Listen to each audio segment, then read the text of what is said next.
ठाकुर बाड़ी का विशाल आंगन आज किसी त्योहार से कम नहीं लग रहा। बौभात की रस्म के लिए पूरा घर फूलों की महक, शहनाइयों की धुन और खुशियों की रोशनी में चमक रहा है। चारुलता भाभी, अमर दादा, टुकुन दादा, नीता भाभी सब अहाना का मान सम्मान करने में लगे हैं।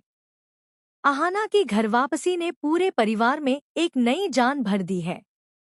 अर्जुन भी अब एक बदला हुआ, जिम्मेदार और गर्वित पति बनकर पत्नी का साथ निभा रहा है।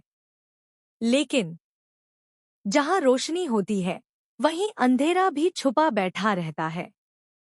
घर के एक कोने में पिशमोनी और उनका चालाक बेटा पोल्टू जलभुन रहे हैं। अहाना की बढ़ती इज्जत उन्हें बर्दाश्त नहीं हो रही।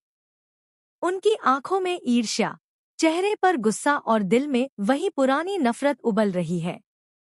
इसी माहौल के बीच हवेली में कदम रखती है अहाना की मां।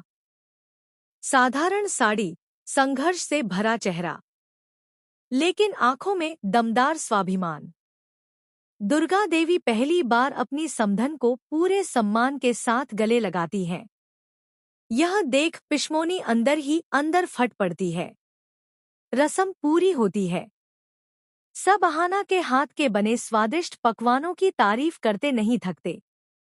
लेकिन पिशमोनी, उनकी थाली अनटच्ड पड़ी है। उनकी निगाहें सिर्फ मौके की तलाश में हैं, अहाना और उसकी मां की बेइज्जती के लिए। और मौका मिलता है जब अहाना की मां अपने पुराने बैग से शगुन निकालती है। सोने चांदी नहीं, बल्कि एक भूरे रंग का लिफाफा। बस यही देखकर पिशमोनी आगबूला हो उठती है। तीखे, जहरीले शब्दों से वो अहाना की मां का अपमान कर देती है। लेकिन अहाना की मां शांत रहती है और फिर बड़े गर्व से बताती है, यह कोई उधारी का खत नहीं, यह मेरी बेटी का गोल्ड मेडल रिजल्ट है। मेरी बेटी ने पूरे कॉलेज में टॉप किया है। पूरा हॉल तालियों से गूंज उठता है। अर्जुन गर्व से चमक उठता है। दुर्गा देवी की आंखों में नमी आ जाती है। पर पिशमोनी का अहंकार इस बात को सह नहीं पाता। वो पागलों की तरह रिजल्ट छीनती है और सबके सामने उसे चीर कर टुकड़े टुकड़े कर देती है। अहाना का सपना, उसके सालों की मेहनत, कागज के छोटे छोटे टुकड़ों की तरह जमीन पर बिखर जाते हैं। अहाना टूट जाती है।